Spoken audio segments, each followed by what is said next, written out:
God bless America. Hello, everybody. I am the Talk Radio Protege. This is the Protege program. Thank you for joining me. For those of you who are not aware, there's not many issues that get me as fired up as the one that we're going to talk about today. And it's why I've covered it for the past several days.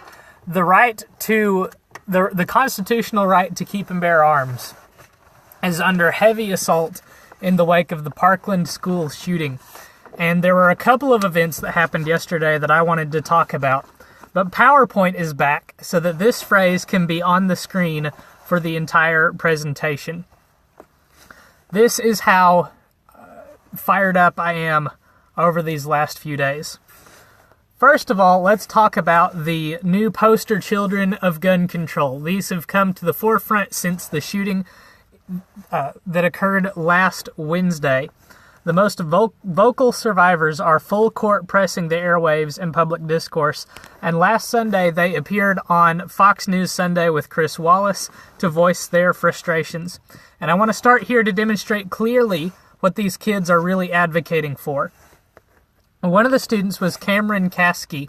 He's a junior at the high school that was assaulted, and he said on Wallace's program, "This is not about red and blue. You're either with us or against us. If you're accepting money from the NRA, there is a badge of shame upon you." Another student, David Hogg, said, "This is not a debate." And it's really easy, if you know the left, to see where this is going. This is not a partisan issue, these kids are saying. You're either with us or against us. This is not a debate. All of this to say, you're not allowed to disagree with us. You must accept these parameters, or you hate children, or you're a racist, or you're a bigot. These tactics are employed over and over and over again. Out of the mouths of children, or out of the mouths of adults, it makes no difference. They will use the same tactics. This leaves me wondering where the interviews were with victims of the Las Vegas shooting. One short week after that incident, and the media coverage had all but ceased. No one cares. At this point, we're more than a week out from the school shooting, and it's all anybody can talk about. And it's all because the victims have the right politics. You might remember some people taking to the internet and Twitter to say that they were okay with the Vegas shooting because it was an attack on a country music festival.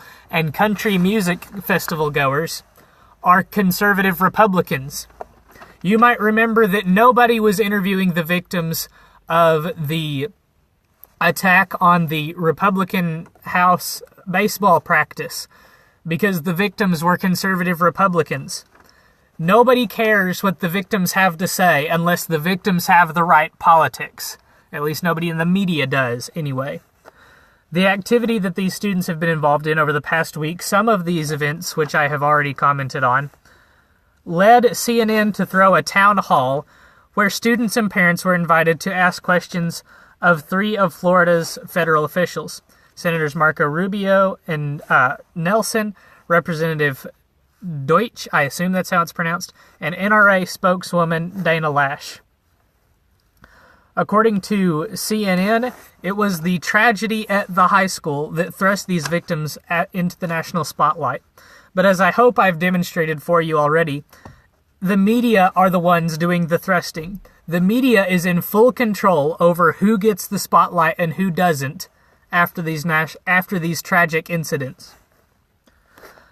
One other thing, or the thing that I want you to take away the most from the CNN piece that I'm citing for you here, is that the opinions had been decided in advance. The accepted answers that people were going to be happy with, and as the questions that were asked and the responses from the crowd demonstrate, these had been predetermined. There was no even attempt to make this look like we were going to have a talk about what possible solutions there could be.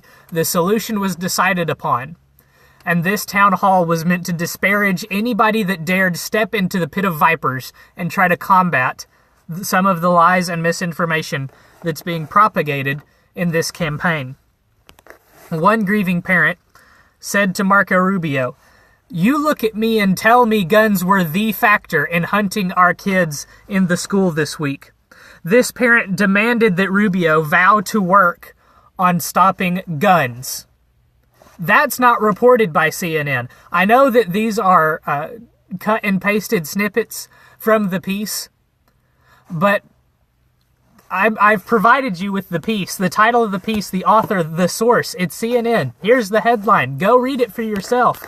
They do not tell you that this father demanded of Marco Rubio, "You work on guns."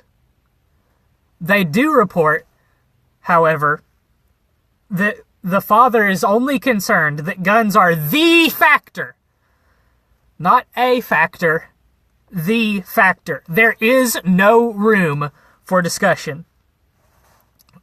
One, Scott Israel, Broward County Sheriff, interrupted one of Dana Lash's responses to say, "You're not standing up for them until you say, 'I want less weapons.'"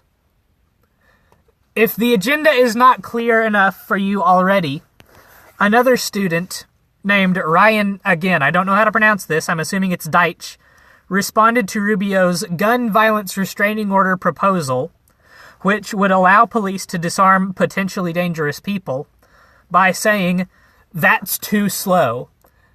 That feels like the first step in a 5K run. That's too slow. That's not fast enough." All of the opinions matched. All of the solutions were predetermined. All of the questions were of the same tenor. Get rid of the guns. And no solution and no alternative was allowable. This is why the students were saying this is not a debate, because there is no room for debate with these people. They will accept nothing less than an assault on the Second Amendment in the form of legislation. And what you're about to see will further cement this fact, because CNN rejected dissenting questions from the forum. As Real Clear Politics is reporting, another student from the school that was attacked told the local ABC affiliate that his question about using veterans as armed school security guards was rejected by CNN. CNN wanted him to ask a scripted question. CNN, of course, denied the charge Thursday morning, saying that it did not and does not script any questions for town hall meetings ever. And that might be the end of it, if it weren't for an inconvenient thing called the internet. Because CNN has a history of curating town hall questions. This is one of the stories that we're going to go through and look at directly, because some of the clips would have ended up taking up an entire slide, and I didn't want to burden you with that. But there's the link to the story. There is the headline again. This is from the New York Post this time. Michelle Malkin is the author of the column. Michelle Malkin is an investigative reporter who now works for Levin's CRTV. And she reports on the history of CNN curating town hall questions. The caption of this photo at the top is, in 2007, Muriel Gallo Chazanoff, then a student at Iowa's Grinnell College, admitted asking a question planted by Hillary Clinton's presidential campaign. This is not in 2015, ladies and gents. This is in 2007. The first time around. This is a decade now of CNN's history of planting town hall questions. Here's some of the people that are cited as being plants in CNN's town hall debates. At the cable station's Democratic debate in Las Vegas 2007, moderator Wolf Blitzer introduced several citizen questioners as ordinary people, undecided voters, but they later turned out to include a former Arkansas Democrat director of political affairs, the president of the Islamic Society of Nevada, and a far-left anti-war activist who'd been quoted in newspapers lambasting Harry Reid for his failure to pull out of Iraq. At a CNN YouTube GOP debate 2 weeks later, the undecided voters whose questions were chosen included a member of the LGBTQAAIP plus Americans for Hillary Clinton committee, a young woman named Journey who questioned the candidates on abortion and whom CNN failed to properly identify as an outspoken John Edwards supporter, a supposed log cabin Republican who had declared his support for Obama on an Obama 2008 campaign blog, and the list goes on and on. But this does not end in 2007. In 2009, Team Obama had handpicked not-so-random, quote-unquote, random questioners who included an operative for the Washington, D.C.-based Healthcare for America Now, the K Street AstroTurf outfit with a $40 million budget, an unemployed cancer patient who is actually working for the DNC's Organizing for America and the Virginia Organizing Project. The list, again, goes on. And this is CNN's history of allowing Democratic town hall plants. Not only that, but you'll remember Donna Brazile, who used to work for CNN, I believe it was for CNN, got a hold of some debate questions for this past cycle for one of the Democratic presidential debates between Clinton and Sanders. And what did she do? She forwarded the questions to Hillary Clinton. CNN does not have a record of hosting clean, legitimate, I want to say, there's another word that I'm thinking of that's not quite the right word. Grassroots doesn't seem like the right word, but it's the most appropriate thing I can think of. CNN does not have a record of hosting actual people asking questions at town hall debates. That's why I say that CNN has a history of curating town hall questions. That's why I don't believe CNN when they say that they never curate their town hall questions. They issued a second statement. If you go and read the New York or the Real Clear Politics column, you'll see their second statement. I don't believe a word of that statement either. Meanwhile, at the White House, Trump put on a much more productive listening session. I call it a town hall, but it was billed as a listening session. I say that it was far more productive partly by virtue of the fact that a variety of solutions were proposed and discussed. A variety of opinions were voiced and were heard. The president at this discussion expressed openness to a range of ideas, such as raising the minimum age to buy an assault rifle, conducting more active shooter drills, and toughening background checks with mental health screenings. He also voiced support of allowing teachers to be armed. I've heard, or the president had another meeting today with local leaders and law enforcement officials, and he's having another meeting tomorrow with governors. And I hear today that he voiced even more support still for allowing teachers to concealed carry on school grounds. This is something that I've voiced support of in recent days. In fact, it's my opinion that that's the best solution to the problem of school shootings. I'm happy to see that the president might be on board with that. Not so much with raising the minimum age to buy an assault rifle, but we could talk about that at a different time if you like. But very pleased to see that he seems to be in favor of some real solutions. Not only was the president on board with different kinds of solutions from different sides of the aisle, but different sides of the aisle were allowed to be present at this meeting and have their voices heard.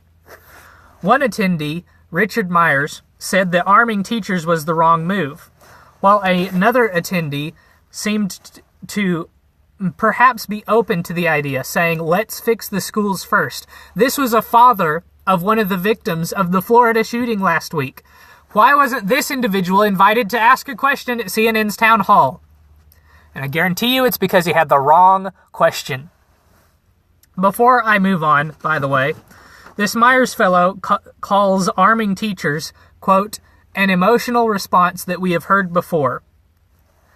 As if an outright gun ban is not an emotional response, and we haven't heard it before. one more thing. I forgot some of my sidebar comments that I wrote down here after I got through reading the CNN column. The CNN report on their own town hall does not report some of the feedback that Dana Lash received for some of her statements. Dana Lash went to this town hall probably expecting to have a real conversation and discuss real solutions. She went there and she talked about solutions. She talked about some that the NRA is willing to get behind. She talked about going after people who shouldn't own guns. And what's not reported by CNN is that she was booed. People yell. One thing was reported by CNN is that was that someone called Dana Lash a murderer. At CPAC today, Dana Lash said that she had to be escorted from that building, and if she hadn't had her armed escort, she wouldn't have made it out alive. I don't know what to think about that. You take it as you see it. But every time these school shootings come up, every time a gun control discussion comes up, I start off wanting to have a discussion, willing to hear out both sides of the argument, desiring to discuss real solutions to the problem of violent crime in this country. And it never fails that the discussion heads in such a way that I enter the discussion hoping to talk about real solutions, and I leave the discussion saying Moulin Labe. This is a Greek phrase. If you want to know what it means, I'm going to pull an Aiden Paladin and I'm going to make you go look it up. Molonlabe. It's Greek. Put it into Google Translate and you'll see what it means. That's going to do it for this video. Thank you so much for watching. I hope that you enjoyed. I hope that you'll leave a like, subscribe, and hit the bell for notifications so that you don't miss a single report. We'll be defending our Second Amendment rights on this channel until the left gets it through their skulls that they're not taking our guns away. Until next time, good night. Moulin Labe.